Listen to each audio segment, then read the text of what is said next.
Good evening. अभी थोड़ी देर पहले जेपीएससी ने झारखंड फॉरेस्ट सर्विस की नोटिफिकेशन जारी किया। वैसे तो ये नोटिफिकेशन बहुत पहले जारी हो चुका था, लेकिन एग्ज़ाम्स को लेकर के और फॉर्म कब से अप्लाई होगा इसके बारे में कोई जानकारी नहीं दी गई थी। और आज जेपीएससी ने अभी थोड़ी देर पहले इस पर नोटिफिकेशन दिया गया। नोटिफिकेशन है झारखंड वन क्षेत्र पदाधिकारी। कुल पद कितने हैं? 170। ठीक है। परीक्षा आवेदन तिथि 29 जुलाई से 10 अगस्त के बीच का है। क्लियर है। और एक चीज़ और जो उसमें बताया गया है वो ये दिया जा रहा है कि एग्ज़ाम जो है संभावित तिथि वो 18 अगस्त का बतला रहे हैं।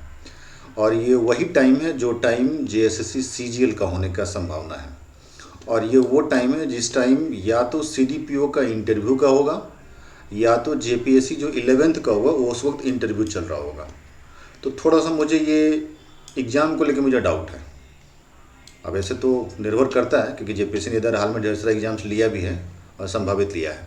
और लिखा हुआ था संभावित तिथि, बट उसने एग्ज़ाम ले लिया। जैसे सीडीपीओ के मामले में उसने एग्ज़ाम ले लिया था, फिर जेपीएससी 11th का उसका भी उसने एग्ज़ाम ले लिया था। तो हो सकता है ले भी ले, लेकिन तैयारी आप इसी आधार पर कीजिएगा, मेरी बात पे नहीं जाइएगा। अब बात करते हैं इसके सिलेबस पे। सीट अगर देखें कैटेगरी वाइज, यहाँ एक ही चीज़ है, देखते हैं शेड्यूल कास्ट के लिए सिर्फ एक ही सीट दिया गया है। हॉरिजेंटल रिजर्वेशन है, टोटल 170 सीट है। और पद की प्रकृति अस्थायी है, यानी गवर्नमेंट जॉब है तो नेचर यही है। ठीक है। प्रोविजन पीरियड 2 साल के लिए, 2 साल आपकी ट्रेनिंग भी चलेगी, ये सही है।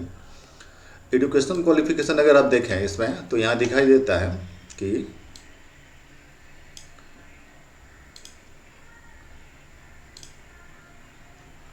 उम्मीदवार को मान्यता प्राप्त किसी विश्वविद्यालय से एक विषय यथा कृषि, कृषि यांत्रिकी, पशुपालन, पशु चिकित्सा, विज्ञान, वनस्पति शास्त्र, रसायन शास्त्र, वानिकी, भूगर्भ शास्त्र, गणित, भौतिकी, सांख्यिकी, जंतु विज्ञान, पर्यावरण विज्ञान में के साथ स्नातक में किसी एक विषय के रूप में अथवा संबंधित विषय में प्रतिष्ठा के रूप में सम्मिलित रहा हो, अथवा सिविल, मैकेनिकल और केमिकल में अभियंत्रण डिग्री। यहाँ ये बात मेंशन किया हुआ है।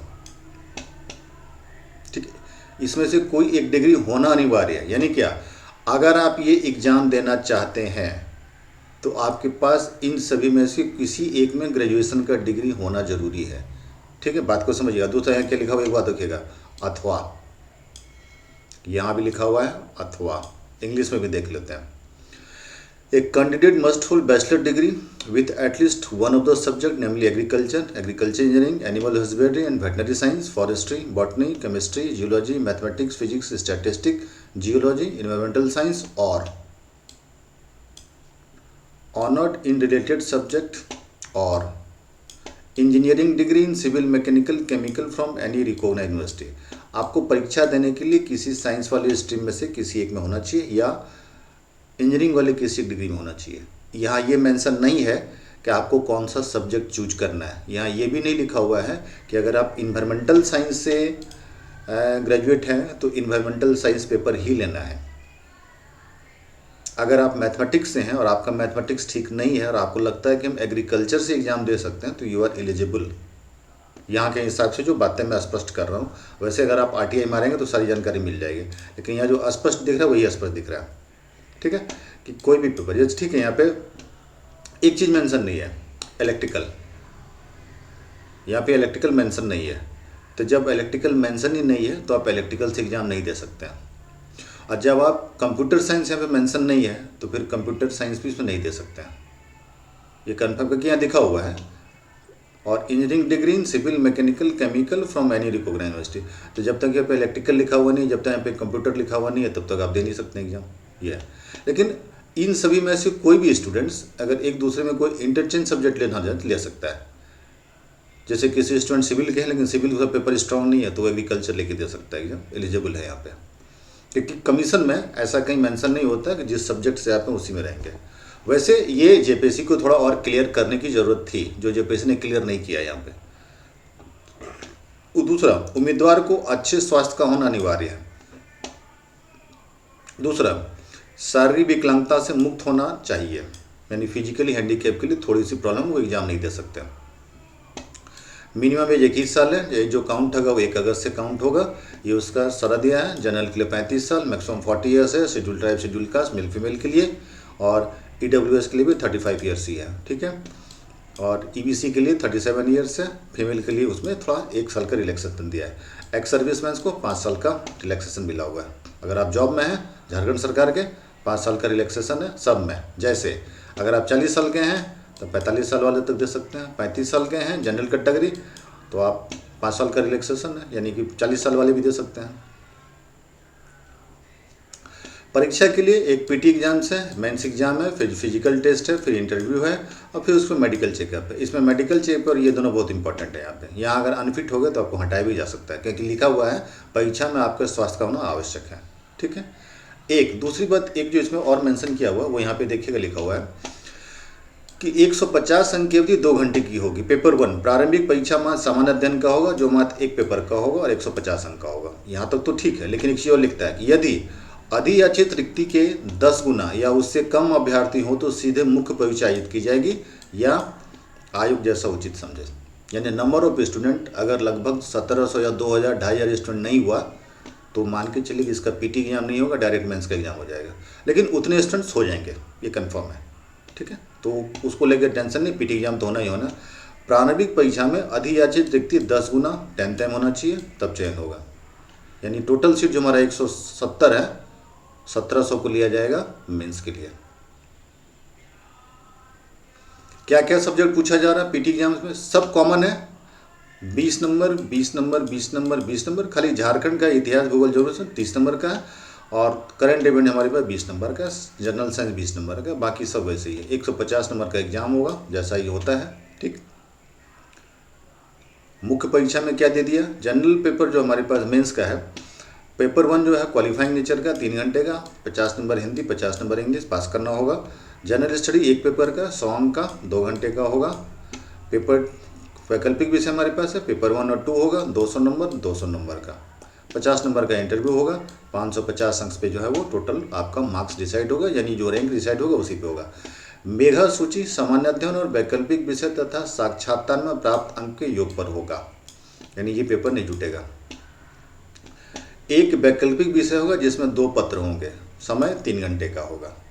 भाषा को छोड़कर सभी विषयों के उत्तर हिंदी अंग्रेजी में दिए जा सकते हैं, प्रत्येक विषय के अंक उसके समान दर्शाए जाएंगे। इसमें ऐसा भी है, पेपर 1 अगर आप हिंदी में दिए तो पेपर 2 आप इंग्लिश में दे सकते हैं, ऐसा कोई प्रॉब्लम नहीं है इसमें। जैसे जनरली कोई करता नहीं है, फिर भी मैं उसको बता रहा हूँ। जैसे आप जनरली जैसे का एग्जाम आप हिंदी में दिए और अपना ऑप्शन पेपर आप चाहो तो इंग्लिश में दे सकते हो, यू आर एलिजिबल, कोई प्रॉब्लम नहीं है उसमें, ठीक है। आप देख लेते हैं कि क्या क्या पेपर दिया हुआ। सॉन्ग का जो हमारे पास जनरल स्टडीज़ का दिया हुआ विषय में अनिवार्य, सामान्य अध्ययन सॉन्ग का है हमारे पास, फिर Jharkhand history, Indian history, Indian national movement, India and world geography, भारतीय राज्य व्यवस्था अर्थव्यवस्था यानी इंडियन पॉलिटी और इंडियन इकोनॉमी, झारखंड का इतिहास भूगोल अर्थव्यवस्था और संस्कृति यानी history geography economy and culture of the Jharkhand. और ये टोटल मिला करके फिर मेंस में भी पेपर होंगे, यानी जो PT में पेपर है वही मेंस में भी पेपर है आपके पास, ठीक।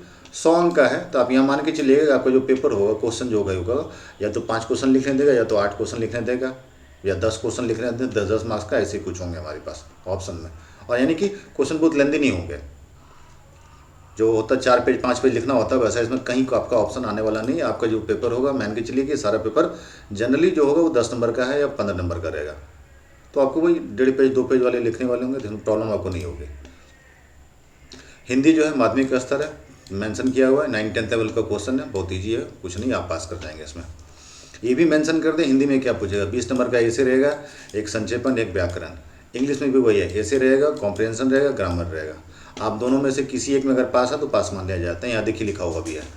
मुख्य परीक्षा का सामान्य हिंदी और सामान्य अंग्रेजी पर क्वालिफाइंग प्रकृति का होगा, जिसके अर्हताएँ 30 अंक में, 30% लिया ही पास हो गया। दूसरा, सामान्य हिंदी एवं अंग्रेजी के पत्र क्वालिफाइंग हो एवं किसी पत्र में 30 या समेकित रूप से 30 या उससे अधिक प्रांत वाले क्वालिफाई माने जाएंगे। अगर आप टोटल है 30 नंबर लाना, ठीक है, मान लिया जाए 30 अगर आप यहीं से ला दिए 50 में से तो आपको पास मान लिया जाएगा, कोई जरूरी नहीं इंग्लिश टच करने के। कोई अगर इंग्लिश में स्ट्रांग है यहीं से 30 नंबर ले आएंगे तो उसको पास मान लिया जाएगा, उसमें प्रॉब्लम नहीं है। कोशिश कीजिएगा दोनों से कर लें। ठीक, पेपर जो हमारे पास दिए हुए हैं एग्रीकल्चर टेक्नोलॉजी, पशुपालन, वनस्पति विज्ञान, रसायन विज्ञान, civil engineering, mechanical engineering, chemical engineering, वानिकी, भूगर्भ शास्त्र, गणित, भौतिकी, सांख्यिकी, जंतु विज्ञान, पर्यावरण विज्ञान, इतने विषय हमारे पास हैं। अब एक सर ऑप्शनल पेपर क्या लिया जाए? देखिए मेरा सुझाव आप यही मानिए कि जो आपका अपना पेपर था ग्रेजुएशन में उसी को ऑप्शन लेके चलिएगा, क्योंकि उसमें आपके पास कुछ ना कुछ नॉलेज ज़रूर है, नील नहीं है आप, और जिसमें आपके पास कुछ न कुछ नॉलेज हो वो पेपर ही ऑप्शनल के रूप में लेना उचित होता है। अब है कि सर नहीं सर मेरा ग्रेजुएशन पेपर उतना स्ट्रांग नहीं है, मेरा अभी का पेपर जो ज़्यादा स्ट्रांग है, जैसे कि कोई जनरल स्टडीज़ का पेपर दे दिए तो हम स्ट्रांग है मेरे पास, जैसे एग्रीकल्चर स्ट्रांग है, या हमारा इन्वायरमेंटल साइंस स्ट्रांग है, एनिमल हस्बेंड्री स्ट्रांग है, तो आप वो पेपर खुद ले सकते हैं, उसमें कोई प्रॉब्लम नहीं है। सिलेबस तो वही है जो सिलेबस पहले ही मेंशन किया हुआ है, उसमें दिक्कत नहीं है, सिलेबस भी इसकी वेबसाइट पे अपलोड है, तो वो निकाल लेंगे। तब आप ऑप्शनल चेंज कर लीजिएगा, क्योंकि यहाँ पे ऑप्शन का खेला है, आप अगर ऑप्शन चूज नहीं करेंगे अच्छे से तो ढेर सारे कैंडिडेट ऐसे हैं जो उसका ऑप्शन बहुत स्ट्रांग होता है, और इंजीनियरिंग वाले जैसे BIT वाले IIT वाले भी इसमें अप्लाई करेंगे तो उनका तो ऑप्शनल रियली स्ट्रांग होता है, तो वो उसमें थोड़ा सा कंपटीशन टफ हो जाएगा आपके लिए। एक चीज़ मेंशन है कि कितना परसेंट पास माना जाएगा, ये दिएगा न्यूनतम जो है 40 नंबर 40% है, फिर बाकी के लिए किसी के लिए 36% है, किसी के लिए 32 भी है, तो वैसे मेंशन किया हुआ है। मुख्य परीक्षा लिखित वैकल्पिक विषय के पत्रों में प्राप्त अंकों को जोड़कर समेकित रूप से तथा सामान्य दंड के पेपर में न्यूनतम अर्हता प्राप्त करना अनिवार्य होगा। यहाँ देखिए क्या लिखा हुआ, तथा, और नहीं है, तथा है, यानी क्या कि दोनों पेपर में अलग अलग आपको 30% लाना पड़ेगा, दोनों में अलग अलग होगा। अगर 40% पास है तो आपको आपके ऑप्शनल पेपर में भी मिनिमम 40% और उसमें भी आपको 40% लाना पड़ेगा, तभी आपको पास माना जाएगा। यानी ये जो पेपर यहाँ देख रहे हैं मेंशन किया हुआ पेपर है आपका, जैसे सामान्य अध्ययन 100 अंक का है, इसमें 30 लाना अनिवार्य है, अगर आप नहीं लाए तो फेल मान लिया जाएगा और आपको पूरा फेल कर देगा। यहाँ पे भी जो है दोनों पेपर हमारे पास, इसमें भी आपको 30% या इसमें भी आपको 30%, जिस कैटेगरी के हिसाब से आप जैसा है वैसा आपको लाना पड़ेगा, अगर आप दोनों लेके आते हैं। अब है कि वैकल्पिक विषय में क्या होगा कि सर मान लें पेपर 1 में हम 30 लाए और इसमें हमारा 78, क्या पास मान लिया जाएगा? दोनों जोड़ करके जुटेगा आपका मार्क्स यहाँ पे पेपर है, क्योंकि ये ऑप्शनल एक है, ये अलग आपका एक पेपर है, तो इसमें अलग है यहाँ पे, तो इसमें 40% ले आए पास है, इसमें 40 ले आए पास है, इसमें 40 ले आए पास है, या दोनों मिला के भी लाएंगे 40 तो पास मान लिया जाएगा आपको। ठीक है, सारा सब कुछ है, लेकिन जनरली इसमें ज़्यादा स्कोर करने का प्रयास करना चाहिए क्योंकि इसी पे आपका रैंक डिटरमाइंड होगा। साक्षात्कार 50 अंकों का होगा, आयोग द्वारा साक्षरता बोर्ड का गठन किया जाएगा। साक्षात्कार की प्रतिक्रिया आयोग द्वारा प्रचलित पद्धति के अनुरूप ली जाएगी। साक्षात्कार में उपस्थित होना अनिवार्य होगा। इसमें न्यूनतम अर्हताएं लागू नहीं होता है, हो सकता है आपको 10 नंबर भी दे, हो सकता है आपको 45 नंबर भी दे दे, ये आपके पर्सनैलिटी पर निर्भर करता है। फिजिकल टेस्ट होगा, ये अनिवार्य, ऐसे भी मेडिकल और फिजिकल टेस्ट जो होता है फॉरेस्ट सर्विस में अनिवार्य होता है। यदि कोई उम्मीदवार शारीरिक समर्थता परीक्षा में असफल होता है तो उसे केवल लिखित परीक्षा में प्राप्त अंकों के आधार पर नियुक्ति हेतु अनुशंसित नहीं किया जाएगा, यानी कि अगर फिजिकली आप अनफिट हो गए तो आपको हटाया भी जा सकता है, ये कंडीशन इसमें कंपल्सरी मेंशन किया हुआ है। और मुख्य लिखित परीक्षा में सफल पाए जाने वाले उम्मीदवारों को चिकित्सक प्रतिवेदन प्राप्त जमा करना आवश्यक होगा, यानी एक सिविल सर्वेंट होते हैं, सिविल सर्वेंट का एक आपको लेटर जमा करना पड़ेगा। ठीक है, ये कंपलसरी है इसमें यहाँ पे। बाकी फिर आरक्षण का लाभ है तो आप लोगों के पास होगा ही, सभी बना के रखे रहते हैं। झारखंड का अस्थायी निवासी होना अनिवार्य है। कोई महिला अगर परीक्षा दे रहे हैं तो उसका सामान्य जो है वो लेटेस्ट होना चाहिए, ये भी कंपलसरी इसमें मेंशन किया हुआ है। और EWS वाले हैं तो आपका भी प्रमाण पत्र जो है वो झारखंड का ही होना चाहिए, अस्थायी होना चाहिए, ये सब कंपलसरी किया हुआ है इसमें। बाकी इसमें वैसा कुछ जानने लायक नहीं है। मिसकंडक्ट वाले केस में आज तो ऐसा किया हुआ क्योंकि साइबर क्राइम बहुत फ्रॉड वाला मामला आ जाता है, तो एक नया अब जुटने लगा है, वो है मिसकंडक्ट वाला मामला, कि पहले मेंशन कर दिया गया है कि अगर मिसकंडक्ट पाए जा रहे हैं तो आपको हटाया जा सकता है। तो सारे क्राइटेरिया इसमें फुलफिल कर रहे हैं मिसकंडक्ट वाले। परीक्षा शुल्क देख लीजिएगा 600 रुपये हैं, और अदर्स के लिए जो छूट वाले हैं उसके लिए 150 रुपये हैं। बैंक चार्ज आपको लगेंगे। फीस नॉट रिफंडेबल, ये भी याद रखिएगा। अन्य राज्यों एवं केंद्र शासित प्रदेश के अनुसूचित जनजाति और जाति कोटि के अभ्यर्थियों द्वारा रियायती दर पर परीक्षा शुल्क भरे जाने की स्थिति में उसके आवेदन पत्र को रद्द करते हुए अभ्यर्थिता समाप्त कर दी जाएगी। यानी दूसरे स्टेट्स के अगर आप हैं ST SC और OBC तो आपको यहाँ पे आरक्षण का लाभ नहीं मिलेगा। ये आरक्षण का लाभ सिर्फ झारखंड के निवासी के लिए ही है, तो इसको थोड़ा ध्यान रखेंगे। बाकी सब कुछ कॉमन है। ऑनलाइन एप्लीकेशन है, 10 बजे शुरू यानी 29 से स्टार्ट होगा, तो आप फॉर्म लें। अब एक तरह इसकी प्रिपरेशन के लिए देखिए समय तो बहुत कम है, ये सही बात है कि समय आपको ज़्यादा दिया नहीं गया है, और जब समय इसमें ज़्यादा नहीं है तो सर प्रिपरेशन कैसे करेंगे। कुछ लोग जो पहले से प्रिपरेशन कर रहे थे, मुझे याद है जब लास्ट टाइम नोटिफिकेशन आया था तो मैं उस पर भी इसका एक वीडियो बनाया था, तो आप लोगों ने ढेर सारे लोगों मुझसे कॉल भी किया था कि सर इसका टेस्ट सीरीज कब से स्टार्ट होगा या क्लासेस क्या होगा। देखो क्लासेस तो है कि अगर इतना कम समय देगा तो ज़्यादा से ज़्यादा क्रैश कोर्स हो सकता है, और ये क्रैश कोर्स के अलावा दूसरा कोई ऑप्शन नहीं है।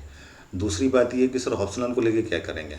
तो ऑप्शनल में तो टाइम है, PT एग्जाम तो चलो मान के चलते हैं कि मान लिया 18 को ले लेगा तो हो जाएगा। ऑप्शनल में तो इसको 1 महीना 1.5 महीना टाइम लगेगा। तो कौन सा ऑप्शनल पेपर रेडी करना चाहिए। मेरी सुझाव मानिए, अगर आप जनरल स्टडीज़ के स्टूडेंट्स हैं और अच्छा कोई 2-3 PCS का एग्जाम दिए हुए हैं तो मैं आपको ये सुझाव दूंगा कि एग्रीकल्चर या इन्वायरमेंटल साइंस में कोई एक पेपर ले लो। अगर आपका अपना ऑप्शनल पेपर स्ट्रॉन्ग नहीं है तो मैं बात कर रहा हूँ, और उस पेपर को जल्दी तैयार कर लो, क्योंकि एग्रीकल्चर जो है जनरल स्टडीज से जुड़ा हुआ पेपर है, तो तैयार करना आसान है आपके लिए। और अगर आपका अपना पेपर ठीक है तो फिर कोई दिक्कत नहीं है, तो पेपर तैयार। दूसरा, पूरा सिलेबस करना कोई ज़रूरी नहीं है, आप चाहोगे तो। ऐसे मैं आपको ये चीज़ के लिए 2 तारीख के बाद बता दूंगा CDPO एग्जाम के बाद कि ये लोग क्या करता है, कि पूरा सिलेबस कवर करता है या पूरा सिलेबस कवर नहीं करता है। ऐसे मैं जहाँ तक जानता हूँ JPSC आपको ऑप्शन बहुत देगा, क्वेश्चन को सेलेक्ट करने में आपके पास ढेर सारे ऑप्शन रहेंगे, उसमें दिक्कत नहीं। हाँ ये अलग बात है वो सिलेबस पूरा कवर कर ले, लेकिन आपके पास ऑप्शन बहुत रहेंगे, तो मेंस एग्जाम में भी कुछ टॉपिक को अगर आप सेलेक्ट करके पढ़ेंगे तो आपका काम हो जाएगा। इस चीज़ को आप थोड़ा ध्यान रखिएगा, ठीक। अब पेपर है कि सर टेस्ट सीरीज, हाँ टेस्ट सीरीज स्टार्ट होगा, जिनको टेस्ट सीरीज देना होगा। अभी तत्काल तो PT का टेस्ट सीरीज होगा, मेंस का कोई टेस्ट सीरीज नहीं होगा, तो PT टेस्ट सीरीज के लिए आप ज्वाइन कर सकते हैं या कांटेक्ट कर सकते हैं। स्क्रीन पे जो आपको नंबर दिख रहा है, कॉन्टैक्ट नंबर 9334371681, उस पर आप कांटेक्ट कर लीजिएगा या मैसेज कर दीजिएगा व्हाट्सएप पे, हो जाएगा, ठीक है। क्योंकि अभी थोड़ा 5-6 दिन JPSC बैकलॉग का जो रिजल्ट आया उसके इंटरव्यू क्लासेस में मैं बिजी हूँ, 4-5 दिन, क्योंकि कुछ स्टूडेंट्स का हुआ है तो उसी के इंटरव्यू क्लासेस के लिए बिजी हूँ। और इसके बाद तुरंत JPSC 11th का भी जो है रिजल्ट आने वाला, तो उसमें भी थोड़ा सा इंटरव्यू क्लासेस में बिजी रहूँगा। तो कभी अगर मैं कॉल नहीं उठा पाए तो आप मुझे मैसेज कर दीजिएगा, ठीक है। लेकिन इसकी टेस्ट सीरीज होगी, और टेस्ट सीरीज एक दिन नहीं होगी, वीक में 2 या 3 टेस्ट सीरीज होगा, क्योंकि 10 से 15 टेस्ट लेना पड़ेगा तब ये पूरा हो पाएगा आपका। और जैसे जनरल पेपर होता है बस वही रहता है, लेकिन हाँ इसके पेपर थोड़े टफ जरूर होंगे, ये कन्फर्म है कि पेपर टफ होंगे, ठीक है, क्योंकि ये इंजीनियरिंग बैकग्राउंड वाले का है, और जनरल लोगों का पेपर थोड़ा टफ होगा। और ऐसे भी जनरली JPSC को छोड़ करके JPSC ने जितना अदर एग्जाम्स लिया मैं सब में क्वेश्चन देखा हूँ, सब टफ रहता है इसका पेपर। अभी CTU पे में देख लो आप कितना टफ था क्वेश्चन, तो यहाँ पे भी ऐसा ही कुछ होने वाला है। तो मैं उसी आधार पे क्वेश्चन को पैटर्न तैयार भी करूँगा और उसी आधार पे टेस्ट सीरीज भी लूँगा, ठीक है। अगर समय मिला तो क्रैश कोर्स भी हो जाएगा, उसमें कोई दिक्कत नहीं है। लेकिन मेंस के लिए जिनको एग्रीकल्चर, इन्वायरमेंटल साइंस, स्टैटिस्टिक ये सब क्लास करना होगा, मोस्ट वेलकम, कॉल कीजिए। स्टैटिस्टिक तो मैं खुद पढ़ाता हूँ, क्योंकि मैं इकोनॉमिक्स का हूँ और इकोनॉमिक्स का ही टीचर हूँ, तो इकोनॉमिक्स में मैथमेटिक्स भी है और स्टैटिस्टिक भी है, ठीक है। तो जनरली मैथमेटिक्स में थोड़ा सिलेबस लंबा है, टर्म नहीं कर पाइएगा। स्टैटिस्टिक आसानी से हो जाएगा, अगर आप चाहो तो कर लोगे, तो वो क्लासेस भी होगी। जिनको स्टैटिस्टिक पेपर लेना होगा मुझसे कॉल कीजिएगा, हो जाएगा। एग्रीकल्चर के फैकल्टी हैं, वो भी एग्रीकल्चर का क्लास लेंगे, लेकिन बट वो मेंस में होगा। अभी तत्काल थोड़ा PT पे फोकस कर लें तो ज़्यादा अच्छा रहेगा आप लोग के लिए, ठीक। फॉर्म भर लीजिए और फॉर्म भरने के बाद कॉल कीजिएगा। मेरी ओर से आप लोग सभी को ढेर सारी शुभकामनाएं और जोहार, और अच्छे से तैयारी करें। बाकी जो गाइडलाइन की ज़रूरत होगी मोस्ट वेलकम, आप मुझसे कॉन्टैक्ट कर सकते हैं। जय हिंद।